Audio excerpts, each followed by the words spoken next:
Welcome back. This tutorial begins the section of videos focused on the things that happen at your fundraiser event, starting with Guest Check-in.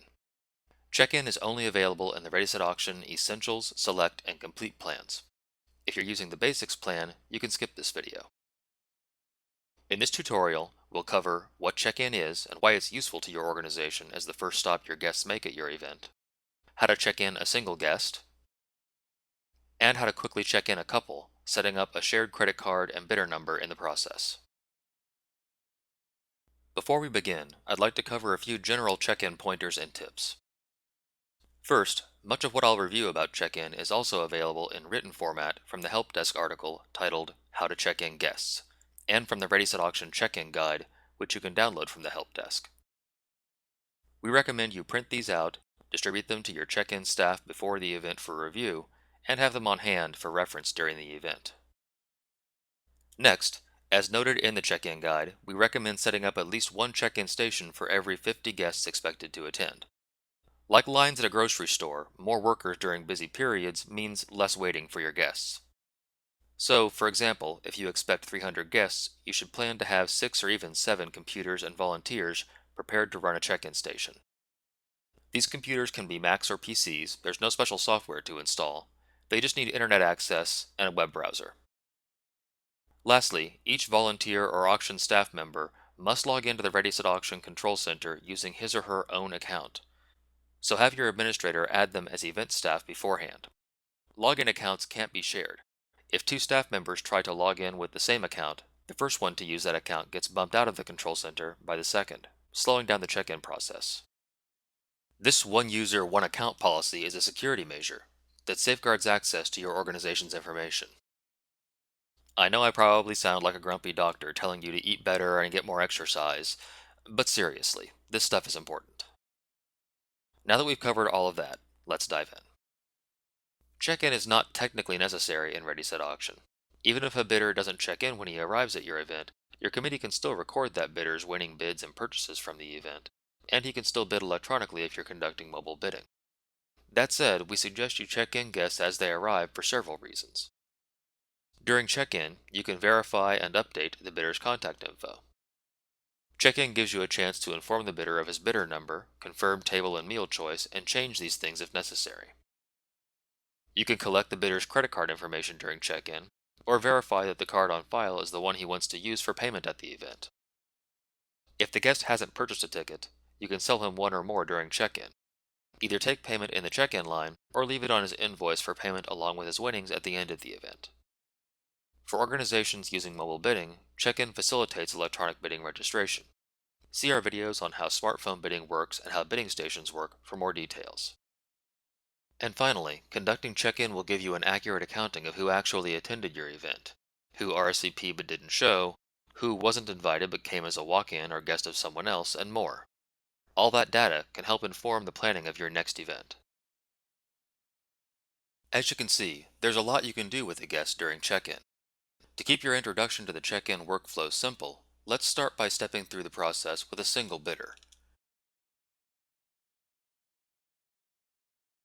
Let's check in Alice Gordon. Since we're starting with check-in for an individual guest, I'll click the Single button. In step 1, I'll find Ms. Gordon. For fundraisers with a large number of patrons in the system, it can be handy to search the menu by typing a name into this text box. If the guest is sure they've RSVP'd or bought a ticket, but you can't find them in the system, remember to ask if there's another name they might be listed under. For example, perhaps Alice is a nickname. She may be listed under Allison.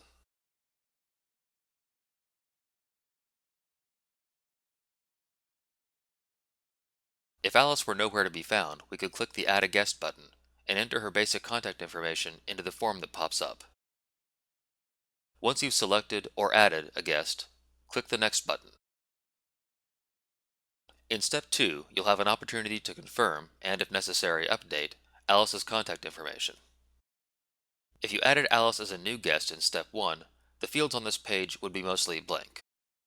If your fundraiser features electronic bidding and Alice wants to participate, make sure her email address is valid. It's this email address where she'll receive outbid notifications and emailed receipts from online self-checkout. If your organization has purchased the text messaging add-on, you'll also want to capture Alice's mobile number, so she'll have the option to get auction notifications via text. If your organization has configured credit card processing through Ready Set Auction, Step 3 is where you can collect Alice's credit card information. This will save her, and your auction committee, time during checkout, since her card will already be in the system. It will also be available for Alice to use if she checks out through your event website using her smartphone. To add a credit card from this screen, click the Add a Credit Card button. Make sure that the billing address is correct, and keep in mind that someone's billing address for their credit card may be different than their mailing address. On this second step, you can either type the credit card details, or if you've purchased credit card readers, you can swipe the card and the fields will fill automatically. When you're finished adding a new credit card, click the Continue button. Now that you've added Alice's credit card, click the Next button to proceed to the final step. In Step 4, or Step 3 if you don't have credit card processing set up, the first thing to look for is whether Alice has a ticket. In Ready Set Auction, a guest has a ticket if they are part of a party. As you can see here, Alice does not have a ticket. Her party, or ticket field, reads None. So ask Alice if she's coming as the guest of someone else or as the guest of a sponsor. If she answers yes, then choose that party from the pull-down menu. If instead she needs to buy a ticket, click the Sell Tickets button. For this example, let's have Alice buy 3 tickets.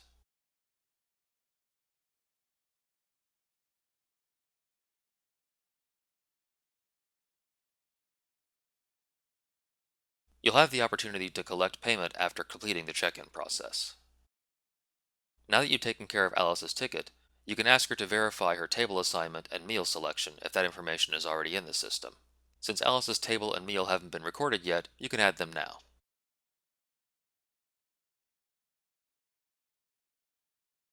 This is also where you can make changes to her bidder number.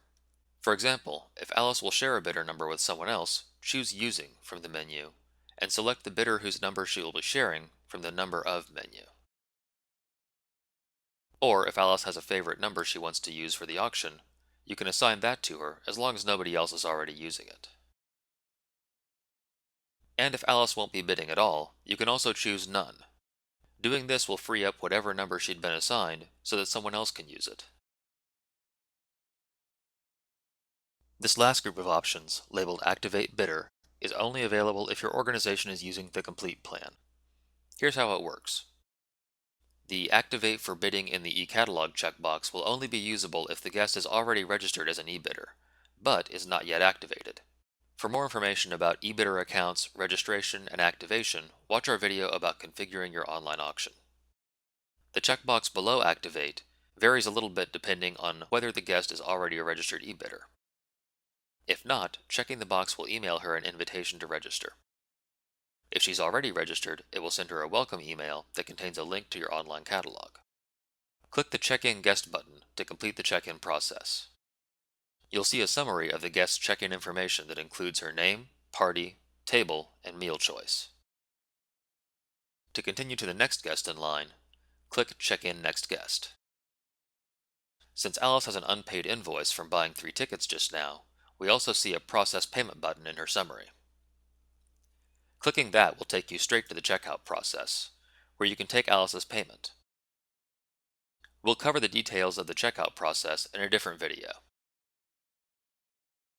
Wow, we've covered a lot of territory pretty quickly.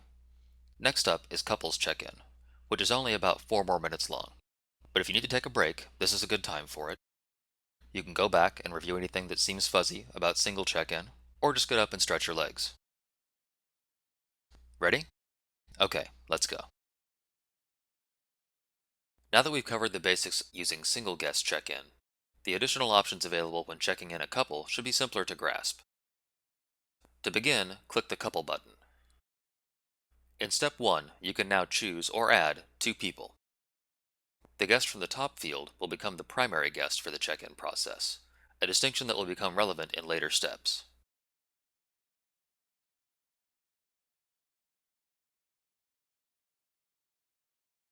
In step 2, you'll now have two sets of information to update, one for each guest. To make this faster and easier, you can also check these boxes to copy household address info from one guest to the other. Once you check a box on one patron to copy the address of the other, you won't be able to edit the address of the person you're copying to anymore. But that's okay, because any changes made on the address of the person you're copying from will instantly be matched in their partner's address.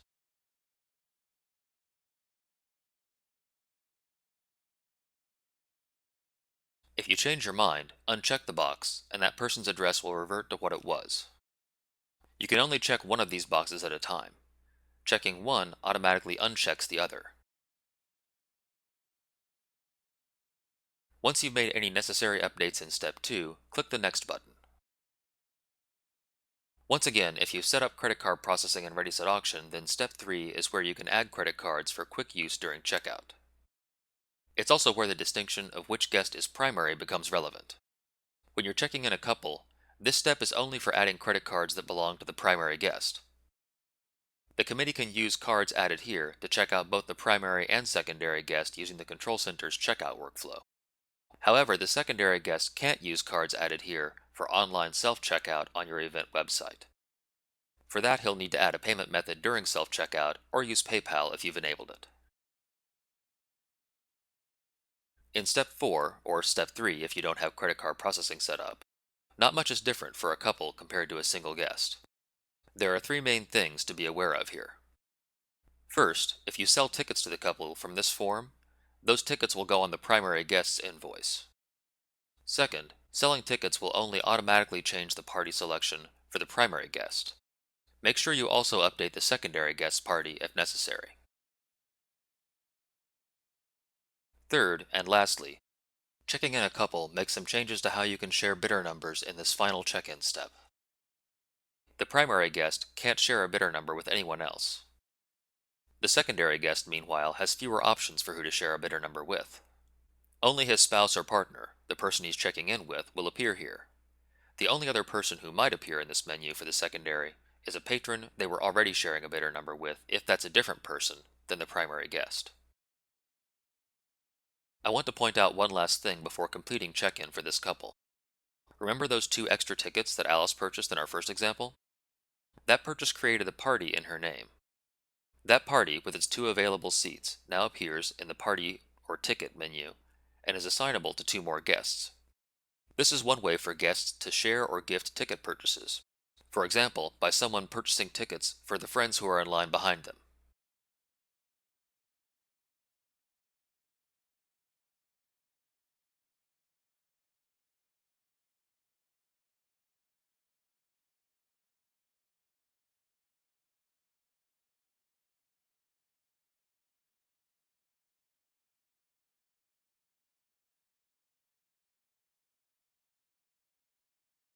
That wraps up our video tutorial for guest check-in during your fundraiser event.